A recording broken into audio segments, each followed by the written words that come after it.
¿Sabemos realmente cómo y cuándo se inició la civilización? Los científicos creen que el diluvio bíblico y la Atlántida de Platón son meras fábulas. Pero en las más diversas culturas existen cientos de mitos similares sobre una inundación universal que exterminó a la humanidad en la noche de los tiempos. Les invito a que nos acompañen en un viaje fascinante a través de todo el mundo. Un viaje en busca de pruebas sobre una inundación universal que posiblemente acabó con una avanzada civilización planetaria, cuyos restos aún perduran a un extremo y otro del océano. Y haremos este recorrido acompañados por un guía excepcional, Colin Wilson, escritor de fama mundial. Examinen con nosotros los argumentos y evidencias expuestos por especialistas en diversos campos del saber.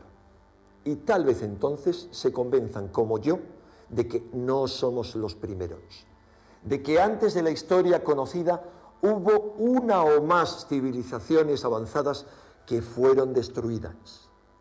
Hoy más que nunca hace falta recordarlo, porque quienes no conocen su historia y no ponen remedio a los errores de su pasado, están condenados a repetirlos irremisiblemente.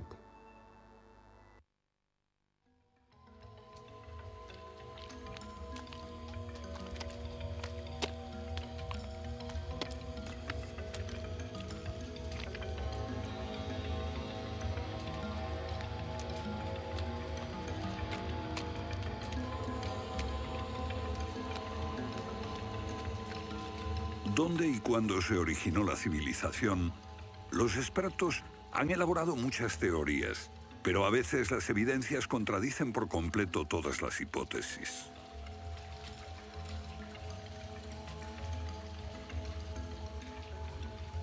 Bajo el suelo congelado de Siberia se han encontrado especies animales extinguidas por un repentino cataclismo global, como el mamut gigante. También se han descubierto mapas muy antiguos que muestran la Antártida siglos antes de que fuese descubierta. Este mapa tiene centenares de años y describe la auténtica configuración de la Tierra de la reina Maud, que está oculta bajo 1 kilómetro de hielos, y su configuración real no se conoció hasta 1949. Hace 100 años, un arqueólogo concluyó que la antigua ciudad de Tiahuanaco, en Bolivia, fue un observatorio estelar alineado con el Sol y las estrellas. Calculó que tendría 17.000 años. Su afirmación fue puesta en ridículo hasta hace poco tiempo. La única corrección que yo haría se debe a que ahora contamos con mejores mediciones, y sospecho que su antigüedad sería de unos 12.000 años. Tiahuanaco es la ciudad más antigua que conocemos en toda la Tierra.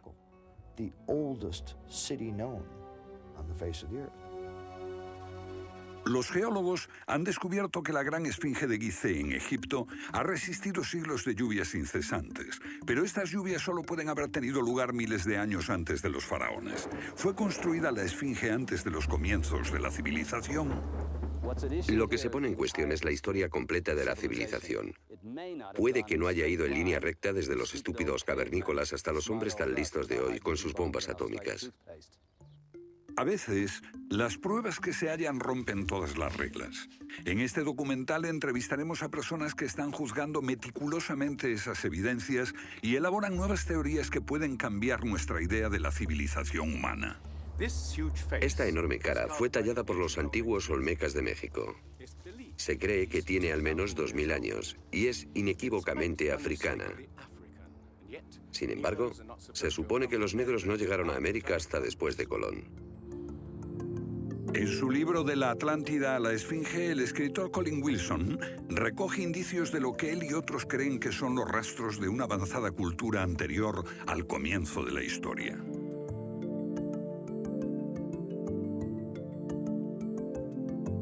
El El filósofo griego Platón describió de manera precisa dicha civilización que, según le dijeron los sacerdotes egipcios, surcaban los mares miles de años antes, hasta que fue destruida por un terrible cataclismo. Platón la llamó Atlántida.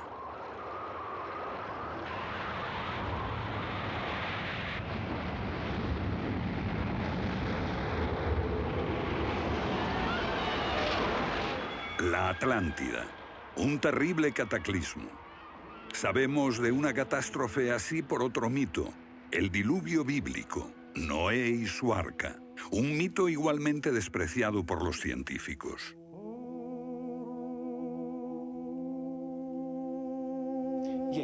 Cuando rechazan el diluvio bíblico y a Noé y el arca como una fábula, los científicos están ignorando el hecho de que hay cientos de mitos de diluvios en todas las culturas, aparte de las narraciones de Mesopotamia y de los hebreos, que dicen lo mismo sobre un desastre planetario que virtualmente borró al género humano antes del comienzo de la historia conocida.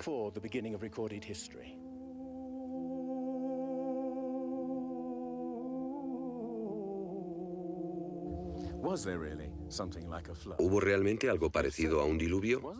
Y si así fue, ¿existió una civilización anterior a todas las otras? Digo una civilización, y no la Atlántida. Porque en cuanto se menciona la Atlántida, el científico exclama, «Oh, no», y deja de escucharnos. ¿Pero es neutral la ciencia? ¿Lo es realmente cuando afirma «limítese a los hechos como punto de partida»? La ciencia ha tendido a centrarse más en teorías que en hechos. Una teoría surge para explicar unos hechos, pero otros se dejan de lado. Nuevas evidencias pueden cuestionar la teoría, pero con frecuencia también son ignoradas. Llamamos a estos hechos anomalías, son evidencias que no encajan en la teoría. En su polémico libro Arqueología prohibida, los científicos Thompson y Cremo muestran lo que ocurre cuando una evidencia contradice las teorías científicas. En los últimos 150 años, los arqueólogos y antropólogos han enterrado tantas evidencias como las que han desenterrado, literalmente. Básicamente estamos ante lo que llamamos un filtro del conocimiento. Este es un rasgo fundamental de la ciencia y de la naturaleza humana. La gente tiende a filtrar cosas que no convienen. Cuando los científicos ven que algo no se ajusta al paradigma aceptado, tienden a eliminarlo. No se enseña, no se discute, y la gente ni siquiera se entera de ello.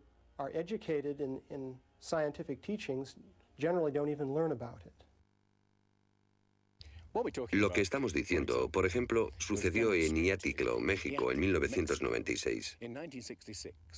Cuando la arqueóloga Janestine McIntyre amenazó con echar abajo la teoría convencional de que el ser humano es relativamente nuevo en la Tierra, que llegó a Siberia hace unos 30.000 años y en América hace unos 20.000 años. En México, la arqueóloga Stine McIntyre descubrió herramientas de piedra y huesos humanos y los sometió a una batería de pruebas científicas. En 1966 pensamos que era un yacimiento antiguo y creímos que tendría unos 20.000 años. En aquella época se pensó que era demasiado tiempo. Cuando lo datamos mediante una batería de métodos, supimos que tenía 250.000 años. Sinceramente, yo me hubiera sentido feliz con los 250.000 años. Fui ingenuo y pensé, bien, voy a dejar de pensar en las fechas. Tenemos la información. Hemos conseguido los hechos. Tomemos estos hechos y partamos de ahí. No me di cuenta de que arruinaría mi carrera por completo. Todas sus oportunidades profesionales se frustraron. El yacimiento fue cerrado, los permisos para investigar denegados sistemáticamente. No obstante, más de 30 años después, unos arqueólogos descubrieron en Siberia vestigios de seres humanos de 300.000 años de antigüedad. Una fecha que de repente hizo que la datación de Jan McIntyre no pareciese tan improbable después de todo. No es necesariamente una conspiración deliberada. No decimos que se trate de personas reunidas en una habitación y diciendo, vamos a engañar a la gente. Es algo que ocurre automáticamente en la comunidad científica. Cuando una evidencia difiere de la teoría predominante, no se habla de ella, no se da información. Y eso significa que la ciencia deja de progresar de la forma en que uno desearía.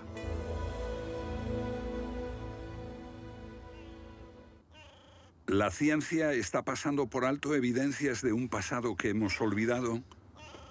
¿Pueden ser ciertos los mitos que nos hablan de la existencia en este planeta de civilizaciones que desaparecieron miles de años antes de que comenzase la historia registrada? Una nueva clase de investigadores está estudiando las anomalías que la ciencia tiende a descartar. Se plantean preguntas que pueden cambiar nuestro concepto sobre la historia humana. La fortaleza inca de Sacsayhuamán, de edad indeterminable y construida por gente que carecía de metales duros o de cemento, que no conocían la polea, ni la rueda, ni la grúa. Solo miren esta piedra. He contado 11 ángulos. Debe pesar más que 200 coches juntos y revela la increíble habilidad de la gente que la hizo. Y también algo más. Una capacidad asombrosa para manipular objetos de este tamaño. ¿Cómo diablos las levantaban? Bolivia. Las misteriosas ruinas de Tiahuanaco. La misma habilidad manual, una capacidad de construcción que resulta inexplicable. Las piedras están perfectamente ensambladas. Intentemos insertar una aguja en cualquier punto de las junturas. La aguja no entra.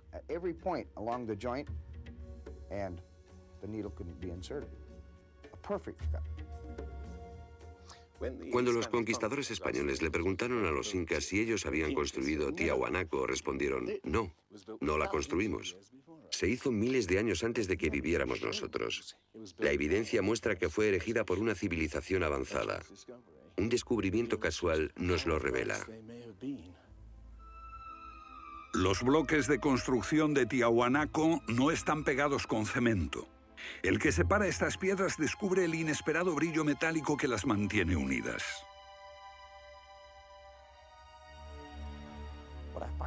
Lo que encuentro asombroso es que para trasladarlas a cada uno de los lugares donde empleaban este material, ellos tenían que contar con una especie de planta de fundición móvil para licuar el metal. Y aquí hay un uso similar de tornillos metálicos y piedras finamente unidas, como esta en forma de L. Pero estamos en otro continente. África, Egipto, la tierra de las pirámides.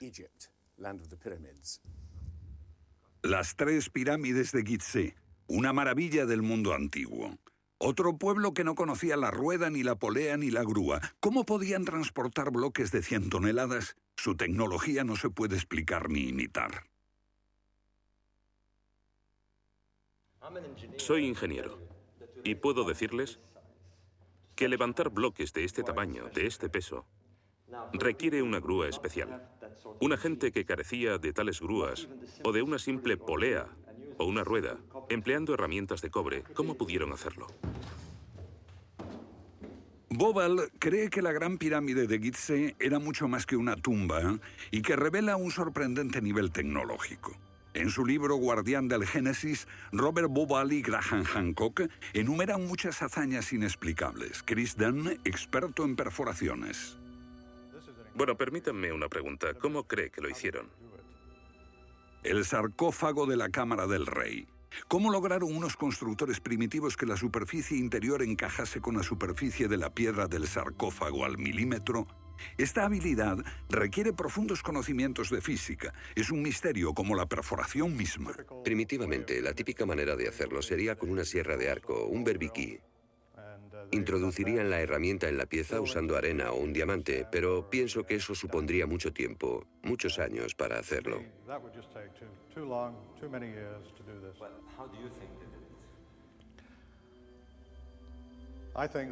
Creo que debieron haber usado herramientas más potentes. Hoy, para perforar esto, tendríamos que hacerlo a una velocidad de 6-10 milímetros por revolución de taladro en el granito. Ellos lo hicieron más rápido de lo que lo haríamos nosotros. Más rápido, investigadores como Chris Dunn se preguntan acerca del propósito de emplear este raro instrumento en un friso oculto. ¿Taladros superpotentes? Esto parece una conclusión precipitada. Los indicios de un taladro de alta velocidad se erigen en otro misterio sin resolver. Ahora miren esto. La increíble precisión de la mano de obra. La total suavidad de las paredes en esta supuesta tumba para bueyes sagrados. Y que implica un alto nivel de destreza. Por supuesto, eso podría explicarse en términos de cientos de obreros puliéndolas durante 10 años seguidos. Pero, ¿si hablamos del misterio de los vasos egipcios?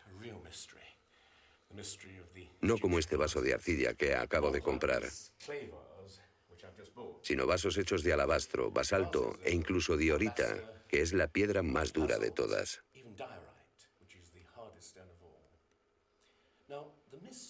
Es bastante fácil ver cómo se podría ahuecar taladrando directamente hacia adentro. Pero, ¿qué pasa con los ángulos? La tecnología moderna es incapaz de hacerlo. Sin embargo, los antiguos egipcios moldeaban miles de piezas.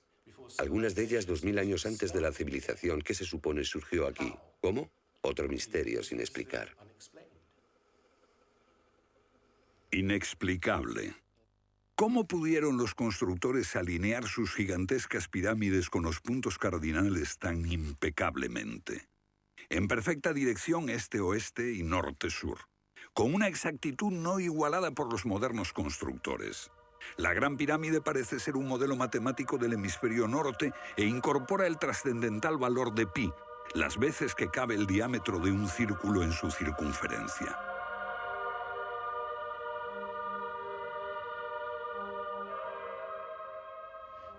Está claro que lo que aquí tenemos es un avanzado sistema de matemáticas y tecnología, en un tiempo que no conocía su existencia.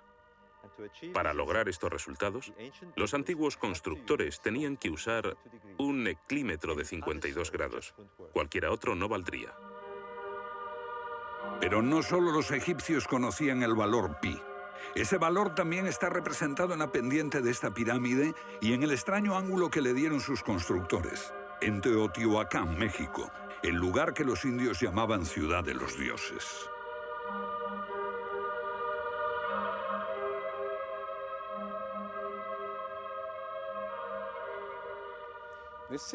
En su época, esta ciudad fue más grande que la Roma imperial.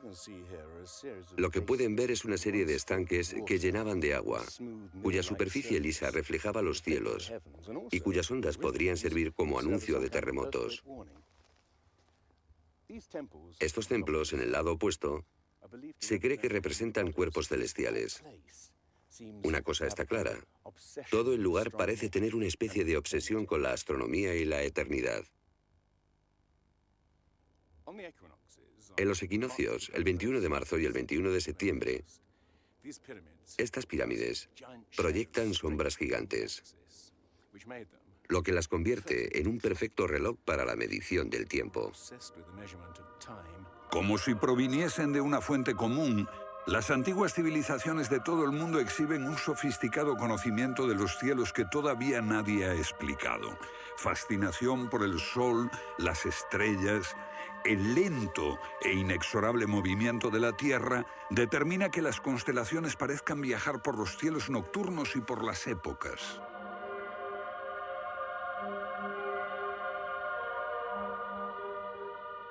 Según los estudiosos, los antiguos egipcios no tenían un gran conocimiento de la astronomía.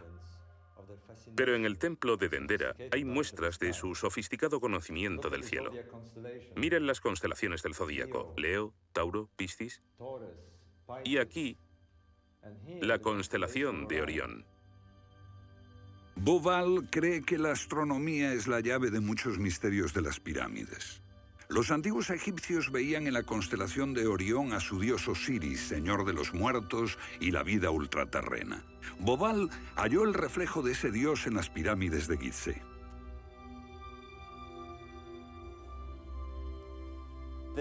Esto es realmente un misterio. Pequeños canales de ventilación orientados hacia arriba. Para los egiptólogos no eran más que canales de ventilación, pero los astrónomos piensan distinto. Para el antiguo Egipto esto fue Rostau, la entrada al reino subterráneo, el reino del dios Osiris u Orión.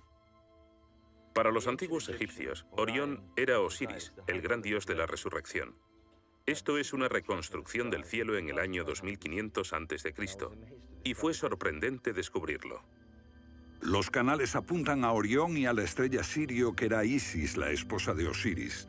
En textos antiguos, Bobal descubrió que deben de haberle servido en una ceremonia secreta para la resurrección de los faraones muertos, que renacían como estrellas en la constelación de Orión. Uno de esos textos dice: «Oh rey, permite que atraviese el serpenteante canal, la Vía Láctea, hasta el punto donde está Orión». Bobal cree que Osiris tenía tal importancia que los constructores emplazaron las 3 pirámides de Gizeh para que fueran un reflejo terrestre de las 3 estrellas del cinturón de Orión. Esa correlación fue solo el comienzo. Bobal descubrió que los antiguos habían dado nombre de estrellas a otras 2 pirámides próximas. Esto le hizo entrever un plan más amplio y quedó perplejo. La constelación de Orión, el dios Osiris, estaba en el cielo y en la tierra.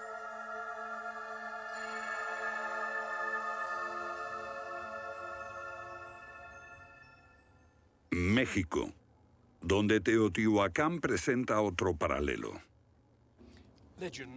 Una leyenda la llama la ciudad de los dioses y sugiere que su propósito era convertir a los hombres en seres celestiales. Como ocurre en Egipto con las pirámides de Giza, los mitos hablan de la reencarnación en las estrellas. Ese es el secreto de Teotihuacán.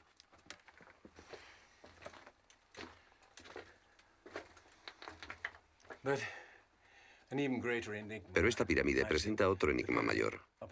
Cuando se excavó por primera vez en 1906, se halló una enorme capa de mica. Ahora sabemos que la mica se usa como aislamiento eléctrico. No tenemos idea de para qué la utilizaban ellos. Lo que resulta aún más extraño es que la mica procede de Brasil. Imaginemos el problema de trasladar toda esta mica a más de 2.000 kilómetros de distancia. ¿Cómo? ¿Con qué finalidad? No tenemos ni idea. Tiahuanaco, Bolivia. Otra cultura perdida revela la misma fascinación por el sol y las estrellas. Hace 100 años, el arqueólogo boliviano Poznański observó que en el primer día de primavera el sol salía exactamente por el centro del templo. Fue el inicio de un gran descubrimiento. Poznański descubrió que este templo era un observatorio, un gran reloj para medir la progresión del sol. Y podemos utilizar ese alineamiento astronómico para datar el lugar. Durante el año el sol sale cada día por un punto diferente del horizonte. El primer día de primavera un observador vería salir el sol exactamente en el centro. Estudiando el esquema de Poznański, dedujimos que en los primeros días de invierno o de verano el sol saldría por encima de las piedras angulares. Pero no fue así. Los arqueólogos actuales dicen que los constructores cometieron un error de cálculo. Después de observar la perfección con la que se construyó este sitio, con piedras de 100 toneladas,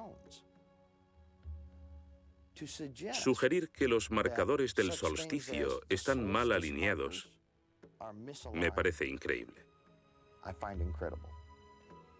Neil Stide hizo una completa verificación de los cálculos de Poznański. Midiendo el ángulo de las piedras angulares y comparándolo con las posiciones actuales de salida del Sol, Poznański calculó que Tiahuanaco fue construida hace 17.000 años. En ese tiempo, la inclinación del eje de la Tierra era ligeramente distinta de lo que es hoy en día y el Sol habría salido directamente encima de las piedras angulares.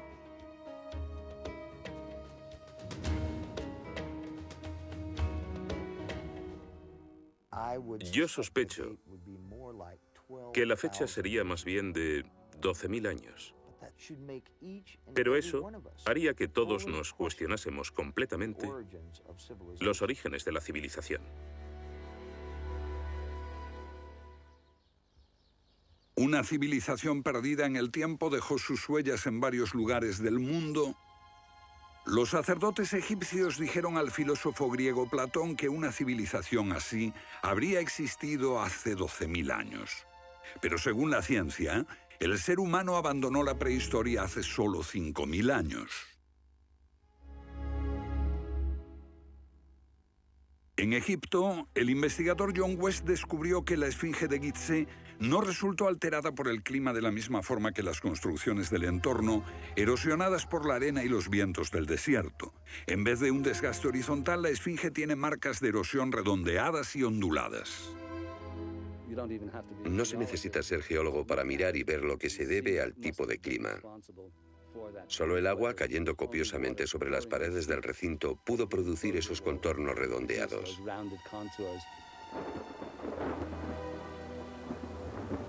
¿Agua en el desierto del Sáhara? Ciertamente no en tiempos de los faraones. Para eso hay que trasladarse a finales de la era glaciar. Unos 10.500 años antes de Cristo, miles de años antes de que existiesen los faraones. ¿Pero por qué entonces la esfinge tiene cabeza de faraón?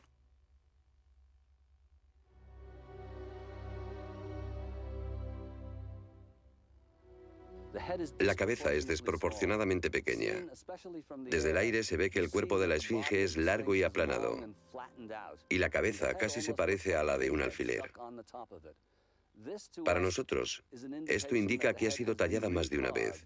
En otras palabras, la cabeza se rehizo en algún momento de su larga historia. John West cree que la esfinge era originalmente un enorme león que un desconocido grupo de escultores modeló en la roca antes del 10.500 a.C. Se comenzó a erosionar cuando el final de la era glaciar alteró el clima y causó lluvias que cayeron durante siglos. Solo miles de años después, un faraón habría tallado la cabeza con su propia imagen. ¿Tiene la esfinge más del doble de la antigüedad que creíamos? La teoría fue ridiculizada por los egiptólogos, pero los geólogos les respondieron que los hechos estaban allí. Más extraño aún. Según Robert Bauval, la evidencia astronómica sugiere que las pirámides de Gizeh parecen revelar esa increíble antigüedad. La disposición de Gizeh coincidía misteriosamente con la posición de Orión en el año 10.500 a.C., cuando la esfinge miraba hacia Leo, su propia imagen en los cielos. La puesta de Orión en esa fecha distante se correspondía exactamente con las 3 pequeñas pirámides, y existen muchos otros hechos difíciles de entender.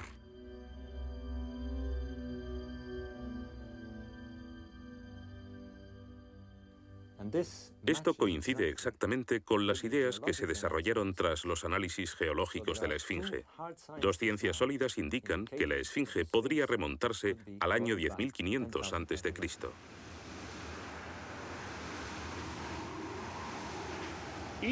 Egipto sufrió unos cambios muy dramáticos a finales del período glaciar, especialmente en torno al 10.500 a.C., cuando unas impresionantes inundaciones cubrieron el terreno de aluvión y acabaron con el Valle del Nilo y con el delta en general.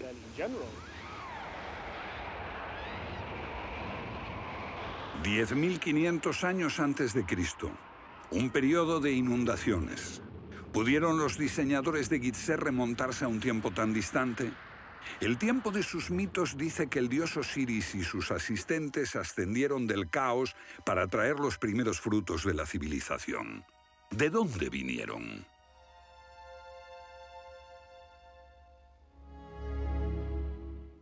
Un dios muy parecido fue el señor de la antigua Tiahuanaco en Bolivia. Aquí, en esta misteriosa ciudad de Tiahuanaco, era el dios que ellos adoraban. Alto, con barba, descrito como blanco, Viracocha llegó en tiempos de caos y destrucción, atravesando los mares para llevar a la raza humana una especie de renovación. El dios blanco Viracocha. En México conocido como Quetzalcóatl, que llegó con otros para traer los primeros frutos del conocimiento. Su símbolo está por todo Teotihuacán. La serpiente emplumada, símbolo del enigmático dios Quetzalcóatl que llegó desde el este después de tremendos cataclismos para traer la civilización a esta parte del mundo.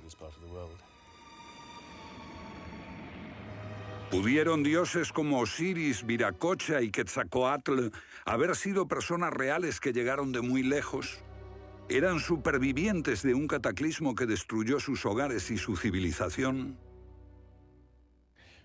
Ahora la pregunta que nos hacemos es esta. ¿Existió una remota civilización, hasta ahora sin identificar, que llegó a Egipto, México y Sudamérica? ¿Y que dejó su impronta en un cuerpo de conocimientos, por difícil que sea de discernir? Tomados por separado, acepto que los datos aislados revelan poco, pero consideremos juntos todos esos elementos comunes. Ambos lugares tienen enormes pirámides, alineadas exactamente con los puntos cardinales, e incorporan avanzados conocimientos matemáticos. Ambas culturas demostraban un asombroso conocimiento de astronomía expresado en los grandes monumentos sagrados que erigieron. Aunque no conocían ni la polea ni la rueda, ambas pudieron hacer construcciones con enormes piedras finalmente ensambladas en un estilo único, con ángulos en forma de L y tornillos de metal. Y ambas utilizaron el proceso de la momificación para preservar y honrar a sus muertos. Aquí se halló una nueva y asombrosa pista cuando la doctora Balabanova, de la Universidad Alemana de Ulm, descubrió que muchas momias de Egipto contenían cocaína y nicotina, naturales de Sudamérica. Tengo una cantidad de cartas insultantes. Dicen que todo esto no tenía sentido, que yo fantaseaba, que era imposible porque estaba comprobado que antes de Colón esas plantas no existían en ninguna parte del mundo, excepto en América. Pero su investigación se repitió con cientos de momias y no quedó lugar a dudas.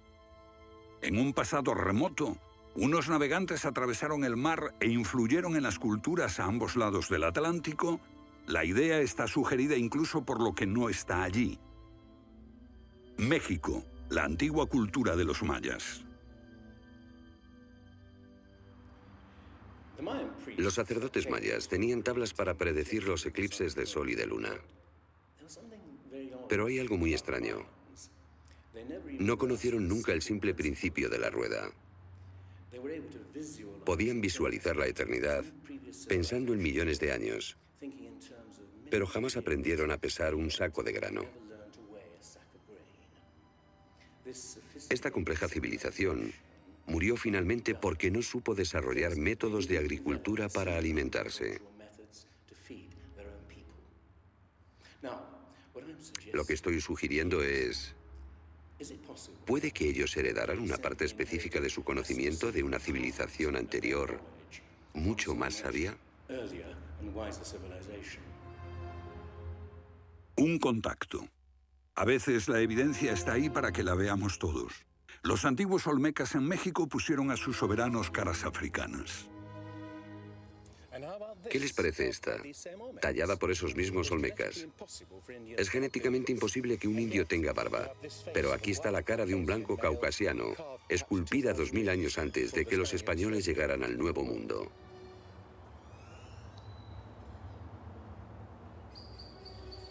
Caras de africanos y de caucasianos esculpidas muchos siglos antes de Colón.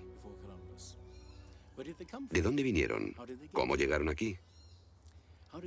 ¿Cómo influyeron en la más antigua cultura de América Central, en la cultura madre de México? Lo que todos los arqueólogos saben es que de pronto se materializaron alrededor del 1500 a.C. Esta gente, cuya expresión característica era la de esculpir enormes caras de piedra, cabezas de caucasianos y africanos que parecen haber salido, no se sabe de dónde.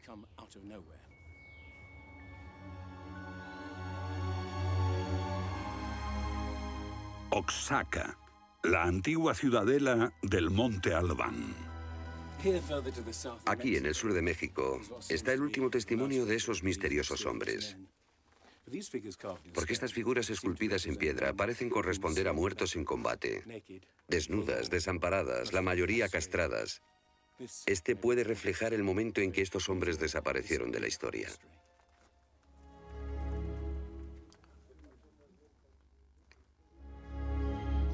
Entonces, ¿hubo una compleja civilización de navegantes que cruzó el Atlántico siglos antes de Colón?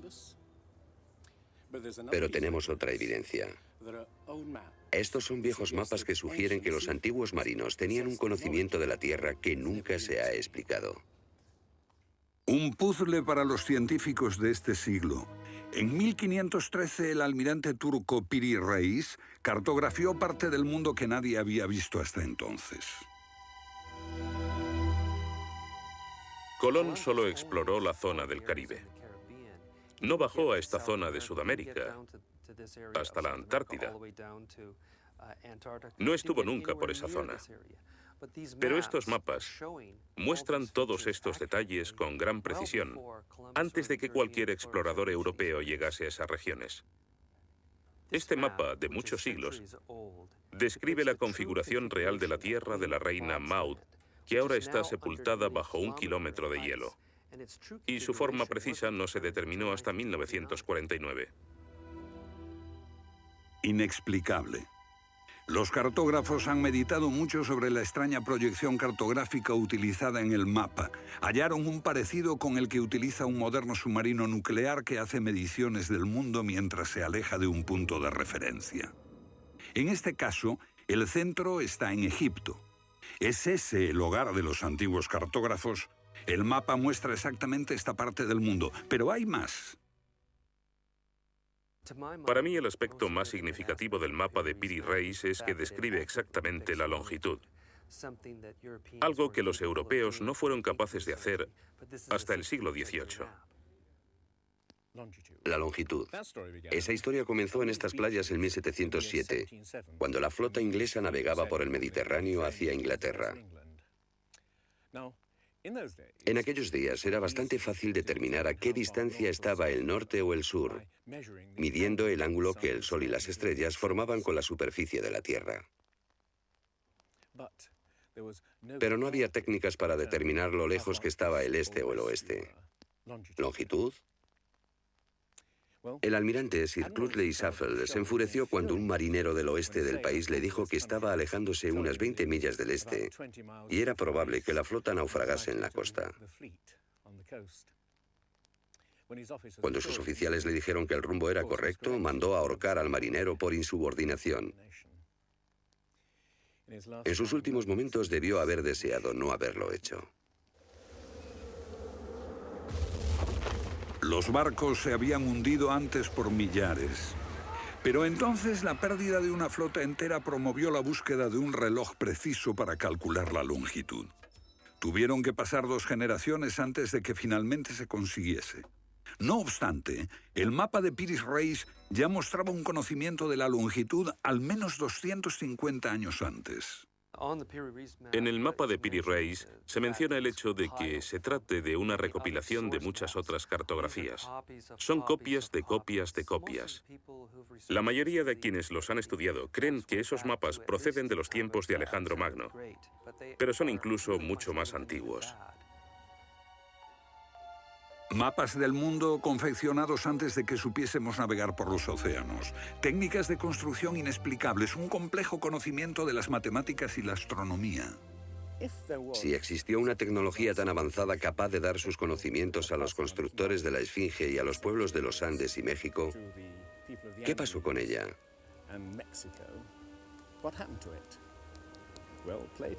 Platón dice que existió esa civilización avanzada tecnológicamente y capaz de surcar los océanos del mundo, la Atlántida, situada en una enorme isla-continente.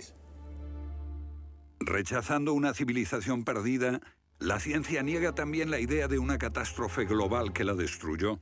Pero Platón y la Biblia no son las únicas evidencias.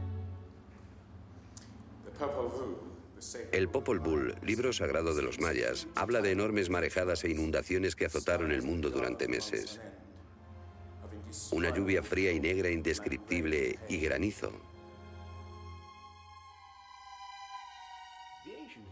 Los antiguos hablaban de tiempos de caos, de inundaciones y oscuridad de los cuales emergieron los dioses para dar forma a la tierra de Egipto.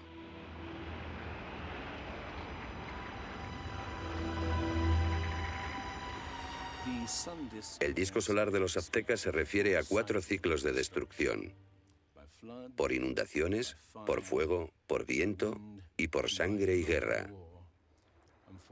Y prevé el fin del mundo por un enorme cataclismo surgido de las entrañas de la tierra.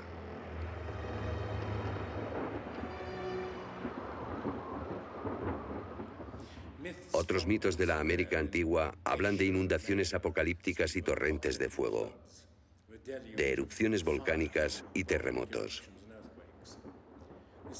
Un pasado que no podemos recordar ni olvidar.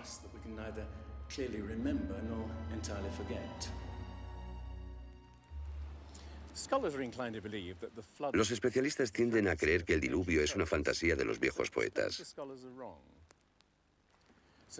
Pero supongamos que los expertos se equivocan.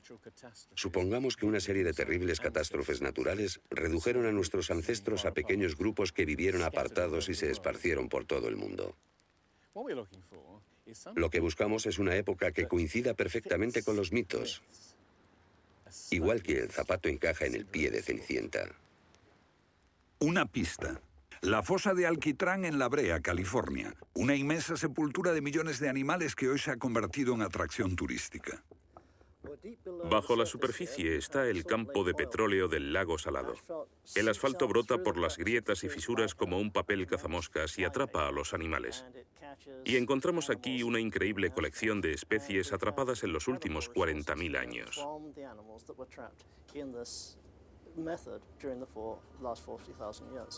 Esta fosa de Alquitrán puede leerse como un libro de tiempos remotos, cuando abundaban los animales y nosotros no los considerábamos como originarios de América. Mamuts, elefantes, rinocerontes, perezosos gigantes, tigres sable, incluso caballos y camellos. Después, una tremenda catástrofe los barrió, al parecer en unas pocas décadas, en torno al 10.500 a.C., hace más de 12.000 años. Todos los grandes animales, cualquier animal más grande que un coyote, se extinguieron en pocas décadas. Sí, fue sin duda una gran catástrofe.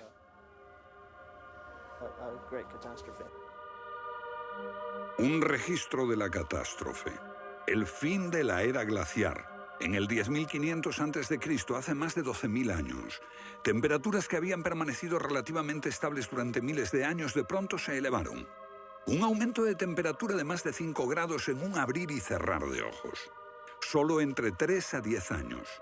Se trata del asombroso descubrimiento de unos científicos que perforaron la capa de hielo en Groenlandia para investigar los cambios en la atmósfera.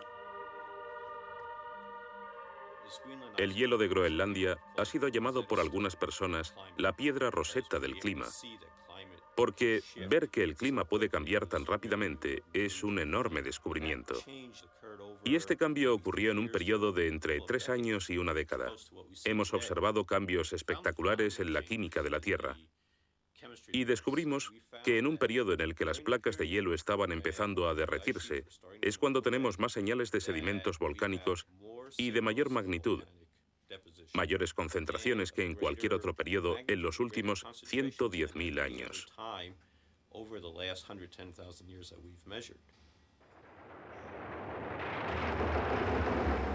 Un surgimiento de volcanes nunca visto, acompañado por desórdenes atmosféricos y gigantescas inundaciones.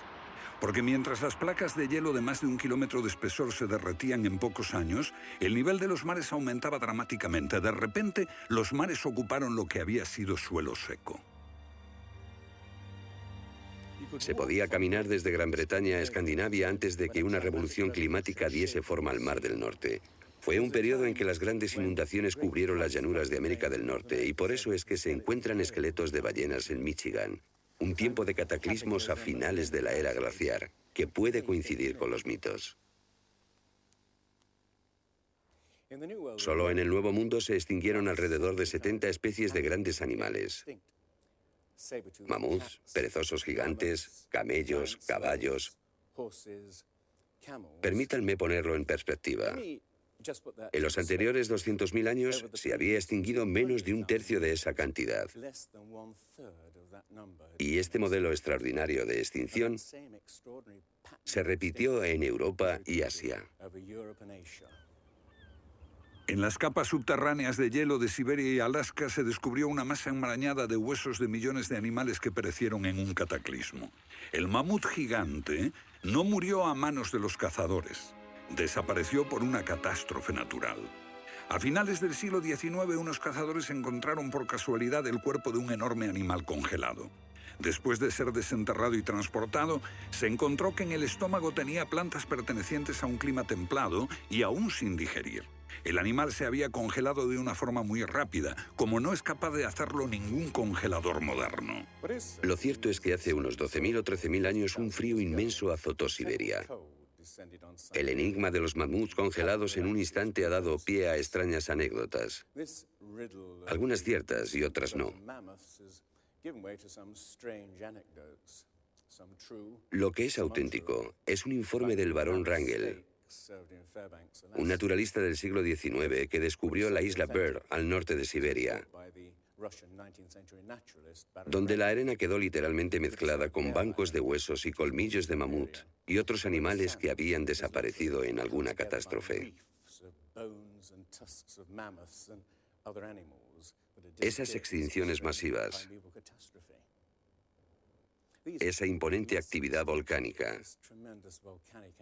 ese veloz derretimiento del hielo, parecen sugerir que hubo un cambio climático brusco hace 12.000 años. Hay algún factor desconocido que no logramos descubrir.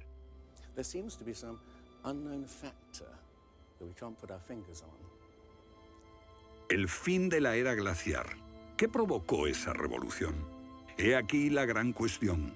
¿Qué causó el cataclismo? Una de las mejores ideas la ha planteado Charles Hapgood. Él sugiere un desplazamiento repentino de la corteza terrestre.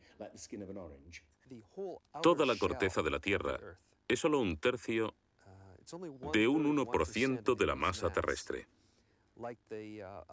Como la piel de una naranja, si se suelta, se mueve.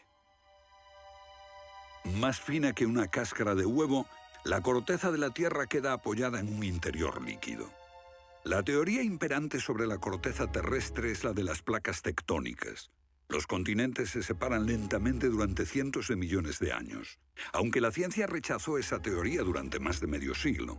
Ahora niega también la idea de que la corteza pudo moverse en su conjunto y repentinamente. Pero un científico quedó hipnotizado por la idea. Se llamaba Albert Einstein.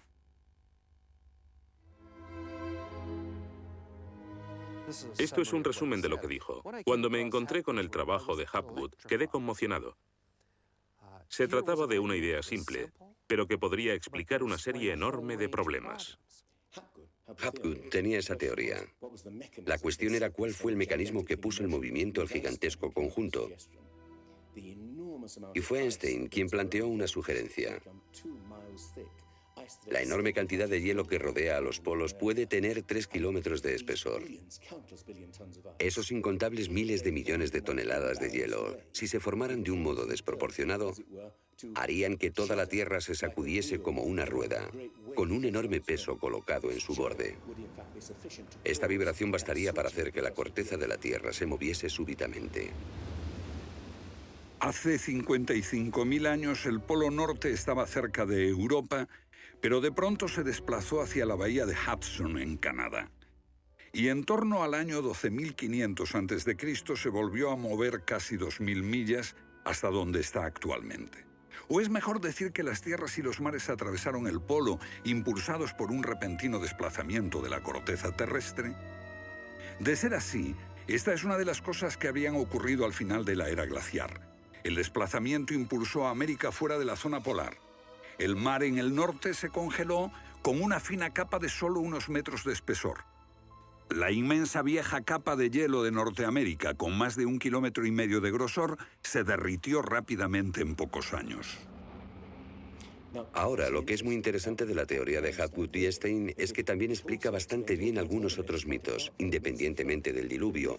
Hay mitos sobre tremendos terremotos, catástrofes volcánicas, lluvias negras cayendo del cielo, congelación repentina, congelación del suelo. Y podemos ver que un ejemplo de esto es precisamente lo que pudo pasar si la corteza terrestre se desplazó. Con bastante rapidez, las áreas que antes habían estado congeladas pasarían a ser zonas cálidas, y así se explicarían hechos como el rápido congelamiento de los mamuts en Siberia. Si el desplazamiento de la corteza terrestre causó el diluvio que aniquiló una civilización, ¿dónde estaba esa civilización?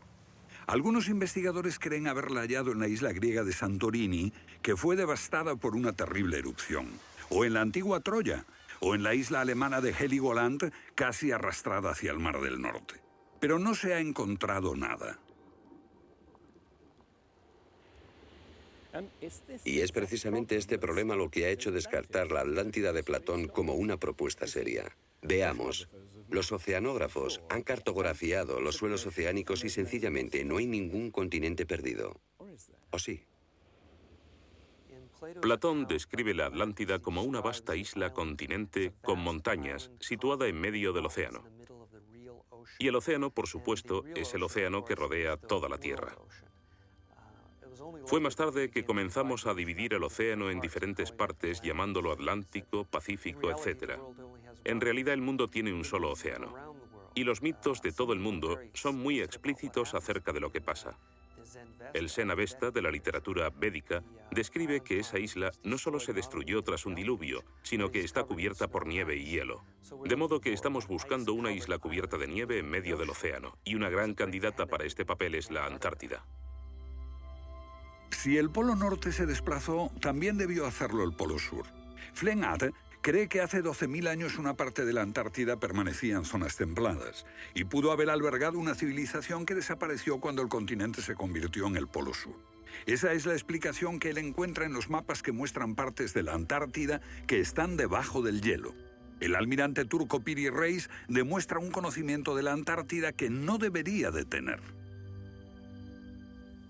Tras examinarlos, especialistas en cartografía de la Armada y de las Fuerzas Aéreas nos dicen: hemos hecho comparaciones de picos salientes y de montañas. Hemos descubierto que coinciden de forma asombrosa. Lo que debemos enfatizar es que no estamos hablando de un mapa, el mapa de Piri Reis, que podría cuestionarse. Estamos hablando literalmente de docenas de mapas. Por ejemplo, el mapa Phineus de la Antártida es sumamente preciso en cuanto a la configuración, mostrando sistemas fluviales que existieron allí, pero que no se conocían en el siglo XVI. La Antártida no fue descubierta hasta cerca del año 1800. Entonces, ¿cómo pudieron los cartógrafos europeos representarla? Solo, cree Flengad, si ellos la copiaron de copias de otras copias de mapas que se remontan milenios atrás.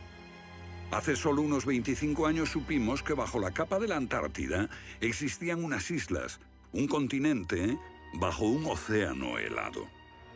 Sin embargo, esa información ya estaba aquí, en este mapa. Estas islas de aquí corresponden a este área, y el modelo de nevadas aquí es muy intenso. Nada aquí. Estas islas debajo de este punto se podrían haber unido entre ellas antes de unirse a la tierra firme. Así, lo que se describe aquí es algo que yo creo que verdaderamente ocurrió en torno al 8000 a.C. Puede que en el 6000 a.C. a lo sumo. No hay forma de saber cómo lo consiguieron, a menos que postulemos la existencia de una civilización con habilidades para la navegación y la confección de mapas que solo se reinventaron en nuestro tiempo.